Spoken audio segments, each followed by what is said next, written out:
अनीता नाम बताया था उसने। उम्र करीब 40 वर्ष, सिंपल साड़ी, लंबी चोटी, चेहरे पर कोई मेकअप नहीं, आंखों में एक अजीब सा कौतूहल जो उसे खास बनाता था। 2-4 दिनों से देख रहा हूँ उसे। हमारी यूनिवर्सिटी में मनोविज्ञान की प्रोफेसर बनकर आई है और मैं अर्थशास्त्र पढ़ाता हूँ। साहित्य में रुचि होने की वजह से मैं अक्सर लाइब्रेरी में 1-2 घंटे बिताता हूँ। वह भी अक्सर वहीं बैठी दिख जाती। एक दिन मैंने पूछ ही लिया, क्या आप भी साहित्य में रुचि रखती हैं? जी हाँ, बड़े बड़े कवियों की कविताएं और शायरी पढ़ना खास तौर पर मेरी पसंद है। मैं भी छोटी मोटी कविताएं लिख लेती हूँ। वाह, तब तो खूब जमेगी हमारी, मैं उत्साहित होकर बोला। उसकी आंखों में भी चमक उभर आई थी। हमारी बनने लगी। अक्सर लोग लाइब्रेरी में पुरानी किताबें निकालते और फिर घंटों चर्चा करते। व्याख्याओं के लिए लाइब्रेरी में 2 कमरे अलग थे जिनमें शीशे के दरवाजे थे ताकि बातचीत से दूसरे डिस्टर्ब ना हो। एक दिन मैंने सवाल दागा, मैंने अक्सर देखा है आप घंटों यहाँ रुक जाती हैं, घर में पति वगैरह इंतजार? मैंने जानबूझकर वाक्य अधूरा छोड़ दिया। वह हंस पड़ी। नहीं, मेरे घर में पति नाम का जीव नहीं है जो चाबुक लेकर मेरा इंतजार कर रहा हो। चाबुक लेकर? मैं हंस पड़ा। जी हाँ, पति चाबुक लेकर इंतजार करे या फूल लेकर, मेरे साथ ऐसा कुछ नहीं, क्योंकि मैं कुंवारी हूँ। कुंवारी? मैं चौंका और फिर कुर्सी उसके करीब खिसका ली। यानी आपने अब तक शादी नहीं की? मगर क्यों? कभी पढ़ने का जुनून रहा तो कभी पढ़ाने का। शायद यह एक वजह भी है कि आप जैसा कोई कायदे का शख्स मुझे मिला ही नहीं। तो क्या मैं आपको मिलता और प्रपोज करता तो आप मुझसे शादी कर लेती? मैंने शरारती लहजे में कहा। सोचती तो जरूर, उसने भी आंखें नचाते हुए कहा। वैसे आपको बता दूं, घर में मेरा कोई भी इंतजार करने वाली नहीं है। क्या आप भी कुंवारे हैं? कुंवारा तो नहीं, पर अकेला जरूर हूँ। बीवी शादी के 2 साल बाद ही एक दुर्घटना में। उफ, सॉरी। तो आपने दूसरी शादी क्यों नहीं की? कोई बच्चा है? हाँ, बेटा है, बेंगलुरु में पढ़ रहा है। अभी तक बीवी को भूल नहीं पाया हूँ। कहते हुए मैं उठ खड़ा हुआ। मेरी क्लास का समय हो रहा है, चलता हूँ कहकर मैं चला गया। उस पल अपनी बीवी का ख्याल मुझे उद्वेलित कर गया था। मैं स्वयं को संभाल नहीं पाया था, इसीलिए चला आया। मेरी संवेदनशीलता को उसने भी महसूस किया था। अगले दिन वह स्वयं ही मुझसे बात करने आ गई। बोली, आई एम सॉरी, आपकी वाइफ की बात करते हुए आप काफी इमोशनल हो गए थे। हाँ, दरअसल मैं उससे बहुत प्यार करता था। उसके बाद बेटे को मैंने ही संभाला। आज वह भी मुझसे दूर है तो थोड़ा दिल भर आया। मैं समझ सकती हूँ। वैसे मुझे लगता है कि आप संवेदनशील होने के साथ साथ बहुत प्यारे इंसान भी हैं। मुझे इस तरह के लोग बहुत पसंद है। ओके, तो आप मुझे लाइक करने लगी हैं। उसकी बात का रुख अपनी फेवर में करने का प्रयास करते हुए मैं हंस पड़ा। वह कुछ नहीं बोली, बस नजरों से स्वीकृति देती हुई मुस्कुरा दी। माहौल में रोमानियत सी छा गई। मैंने धीरे से उसका हाथ अपने हाथों में ले लिया और फिर दोनों बहुत देर तक बातें करते रहे। समान रुचि और एक जैसे हालात होने के साथ साथ एक दूसरे को पसंद करने की वजह से हम अब अक्सर खाली समय साथ ही बिताने लगे थे। मैं अक्सर उसके ख्यालों में गुम रहने लगा, न चाहते हुए भी लाइब्रेरी के चक्कर लगाता। 44 साल की उम्र में आशिकों जैसी हालत और हरकतें देखकर मुझे भी हंसी आती और मन में एक हल्का सा एहसास भी जागता। कई महीने इस तरह बीत गए। वक्त के साथ हम एक दूसरे के काफी करीब आ गए थे। वह मुझे अच्छी तरह समझने लगी थी, पर मैं अक्सर सोचता था कि क्या मैं भी उसे समझ पाया हूँ। जब मैं उसके पास नहीं होता तो अक्सर उसे गुमसुम बैठा देखता, जबकि मैं उसे सदा मुस्कुराता हुआ देखना चाहता था। एक दिन मैंने उससे कह ही दिया, अनीता, क्या तुम्हें नहीं लगता कि अब हमें शादी कर लेनी चाहिए? तुम कहो तो मैं तुम्हारे मम्मी पापा से मिलने आ जाऊं? सुनकर वह एकटक मुझे देखने लगी। उसके चेहरे पर एक पल को उदासीनता सी फैल गई। मुझे डर था कहीं वह मेरा प्रस्ताव अस्वीकार न कर दे, पर अगले ही पल वह मुस्कुराती हुई बोली, दरअसल मेरे पापा तो बिजनेस के सिलसिले में विदेश गए हुए हैं। मम्मी अकेली मिलकर क्या करेंगी? ऐसा करते हैं, कुछ दिन रुक जाते हैं, फिर तुम मेरे घर आ जाना। मुझे क्या एतराज हो सकता था, अतः सहज स्वीकृति दे दी। उस दिन वह काफी देर तक मुझे अपने घर वालों के बारे में बताती रही। मैं आंखों में आंखें डाले उसकी बातें सुनता रहा। वह अपने पापा के काफी करीब थी। कहने लगी, मेरे पापा मुझ पर जान छिड़कते हैं। यदि मेरी आंखों में नमी आ जाए तो वो सारे काम छोड़कर मुझे मनाने और खुश करने में लग जाते हैं। जब तक मैं हंस ना दूं, उन्हें चैन नहीं मिलता। अच्छा, तो तुम्हारे पापा क्या बिजनेस करते हैं? एक्सपोर्ट इंपोर्ट का बिजनेस है। ओके, और मम्मी? मम्मी हाउसवाइफ है। घर को इतने करीने से सजा कर रखती हैं कि तुम देखकर दंग रह जाओगे। कोई भी चीज इधर से उधर हो जाए तो समझ जाना कि उनके गुस्से से बच नहीं पाओगे। अच्छा, तो मुझे इस बात का ख्याल रखना होगा, मैंने मुस्कुराते हुए कहा तो वह मेरे सीने से लग गई। मैंने देखा उसकी आंखें भर आई थी। क्या हुआ? मैंने पूछा, पर वह कुछ नहीं बोली। बहुत प्यार करती हो अपने पेरेंट्स से, तभी शादी का इरादा नहीं, मैंने कहा। मेरी बात सुनकर वह हंस पड़ी। हाँ, शायद मैं अपने पेरेंट्स को छोड़कर कहीं नहीं जाना चाहती। चिंता न करो, तुम कहोगी तो हम उन्हें भी साथ ले चलेंगे, वे हमारे साथ रहेंगे, ठीक है ना? वह कुछ नहीं बोली, बस प्यार भरी नजरों से मुझे देखती रही। मुझे लगा जैसे उसे मेरी बात पर यकीन नहीं हो रहा, पर मैंने भी अपने मन में दृढ़ फैसला कर लिया था कि अनीता के माता पिता को अपने साथ रखूंगा। आखिर उसके पेरेंट्स मेरे भी तो पेरेंट्स हुए ना। पेरेंट्स के अलावा अनीता अक्सर अपने भाई और भाभी का जिक्र करती थी। उसने एक दिन विस्तार से सारी बात बताई कि उसका एक भाई है जो उसे बेहद प्यार करता है, मगर भाभी का स्वभाव कुछ ठीक नहीं है। भाभी ने शादी के बाद से भाई को अपने नियंत्रण में रखा हुआ है। चलो, आज मैं तुम्हारे घर वालों से मिल लेता हूँ। एक दिन फिर मैंने अनीता से कहा तो वह थोड़ी खामोश हो गई।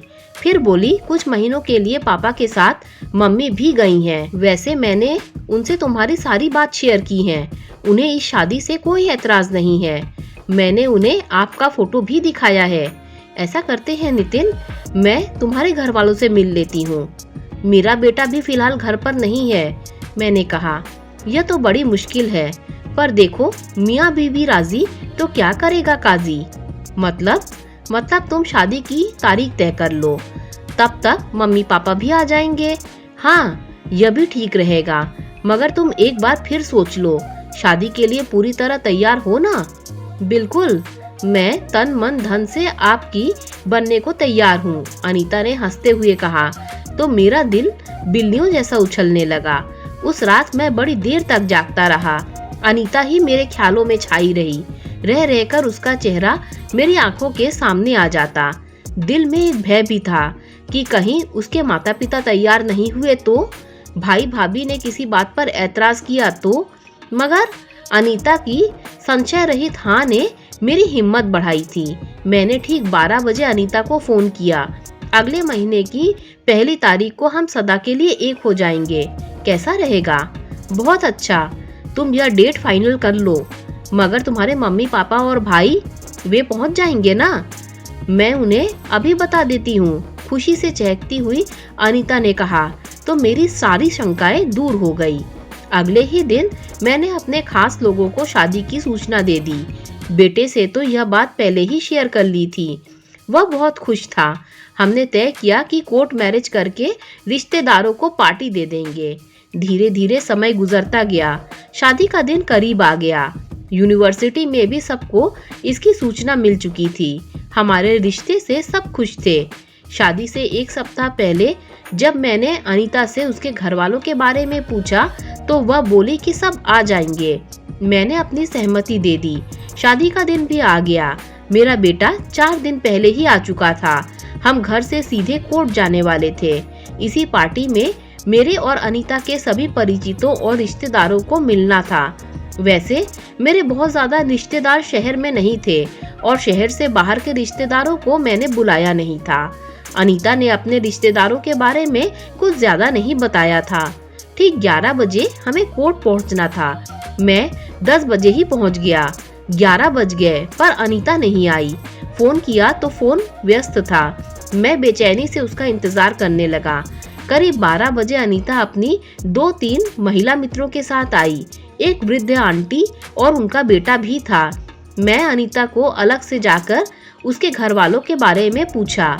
वह थोड़ी घबराई हुई सी बोली, मम्मी पापा और भाई एक साथ आ रहे हैं, ट्रेन लेट हो गई है, अब वे टैक्सी करके आएंगे।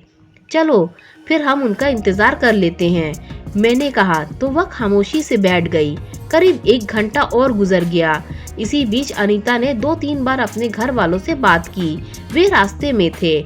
नितिन, अभी मम्मी पापा को आने में 2-3 घंटे लग जाएंगे। मैंने परिस्थिति की गंभीरता समझते हुए उसकी बात शहर स्वीकार कर ली। हमने कागजी कार्रवाई पूरी कर ली। एक दूसरे को वरमाला पहनाकर पति पत्नी बन गए। पर मन में कसक सी रह गई कि अनीता के घर वाले नहीं पहुंच पाए।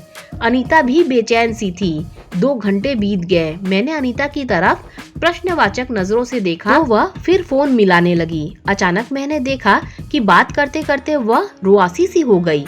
मैं दौड़कर उसके पास गया। क्या हुआ अनीता, सब ठीक तो है? नहीं, कुछ भी ठीक नहीं, वह परेशान स्वर में बोली। मेरे मम्मी पापा का एक्सीडेंट हो गया है। वे जिस टैक्सी से आ रहे थे वह किसी गाड़ी से टकरा गई। भाई है उनके पास, वह उन्हें अस्पताल ले आया है। मैं अस्पताल होकर आती हूँ। नहीं रुको, मैं भी चलता हूँ, मैंने कहा तो एकदम असहज हुई और बोली, अरे नहीं नितिन, आप मेहमानों को संभालो, मैं अकेली चली जाऊंगी। सब कुछ अकेले हैंडल करने की आदत है मुझे। आदत है तो अच्छी बात है अनीता, पर अब मैं तुम्हारे साथ चलूंगा। मेहमानों को विजय देख लेगा। बेटा जरा गाड़ी निकालना, हम अभी आते हैं, मैंने कहा और बेटे को सारी जिम्मेदारी सौंप अनीता के साथ निकल पड़ा। रास्ते में अनीता बहुत गुमसुम और परेशान थी। मैं उसकी स्थिति समझ रहा था। अनीता, एक्सीडेंट नोएडा में हुआ है। अब बताओ कि उन्हें किस अस्पताल में दाखिल कराया गया है। हम नोएडा पहुंचने वाले हैं। गाड़ी चलाते हुए मैंने पूछा तो वह कुछ देर तक खामोश सी मुझे देखती रही। फिर धीरे से बोली, सिटी हॉस्पिटल। मैंने तेजी से गाड़ी सिटी हॉस्पिटल की तरफ मोड़ दी। अनीता, फोन करके पूछो कि अब उनकी तबीयत कैसे है, चोट कहाँ कहाँ लगी है, कोई सीरियस बात तो नहीं, और हाँ यह भी पूछो कि उन्हें किस वार्ड में रखा गया है। मेरी बात सुनकर भी वह खामोश रही। उसे परेशान देख मुझे भी बहुत दुख हो रहा था, अतः मैं भी खामोश हो गया। गाड़ी अस्पताल तक पहुंच गई तो मैंने फिर वही बात दोहराई, अनीता प्लीज अपने भाई से पूछो कि वो किस वार्ड में है। वह खामोश रही तो मैं घबरा गया। उसे झंझोड़ता हुआ बोला, अनीता तुम मेरी बात का जवाब क्यों नहीं दे रही हो? बताओ अनीता, क्या हुआ तुम्हें? तुम्हारे मम्मी पापा कहाँ है? अचानक अनीता फूट फूट कर रो पड़ी। कहीं नहीं है मेरे मम्मी पापा, कहीं नहीं है, मैं अकेली हूँ इस दुनिया में, बिल्कुल अकेली, मेरा कोई नहीं है। उसे रोता देख मैं घबरा गया और बोला, यह क्या कह रही हो तुम? मम्मी पापा ठीक हो जाएंगे, चिंता ना करो अनीता, मैं चल रहा हूँ ना तुम्हारे साथ। तुम बस बताओ उन्हें किस वार्ड में रखा है। अनीता मेरी तरफ देखती रही, फिर भीगी पलकें पोंछती हुई बोली, मैंने तुमसे झूठ कहा था नितिन, मेरे मम्मी पापा बचपन में ही मर गए थे। कोई भाई बहन नहीं है। एक बुआ थी, उन्होंने मुझे पाला पोसा, फिर वे भी दुनिया से चली गई। सालों से बिल्कुल अकेली जिंदगी जी रही हूँ। मैंने तुमसे झूठ कहा था कि मेरा परिवार है, मुझे माफ कर दो प्लीज। मैं हैरान सा उसे देखता रहा, फिर पूछा, पर ऐसा करने की वजह? क्योंकि मैं तुम्हें बहुत चाहती हूँ नितिन। मुझे लगता था कि यदि मैंने सच बता दिया तो तुम मुझे छोड़कर चले जाओगे। प्लीज मुझसे नाराज ना होना नितिन, आई लव यू। मुझे अनीता पर कतई गुस्सा नहीं आ रहा था, उल्टा उसके लिए सहानुभूति महसूस कर रहा था।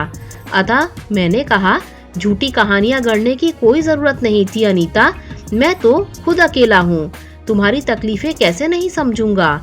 और हाँ, मैं वादा करता हूँ आज के बाद तुम्हें परिवार की कभी कमी नहीं महसूस होने दूंगा। मैं हूँ ना तुम्हारा परिवार, हम दोनों अकेले हैं, मिल जाएंगे तो खुद परिवार बन जाएगा। अनीता के चेहरे पर विश्वास की लकीरें खिंच गईं। उसने सुकून के साथ अपना सिर मेरे सीने पर टिका दिया।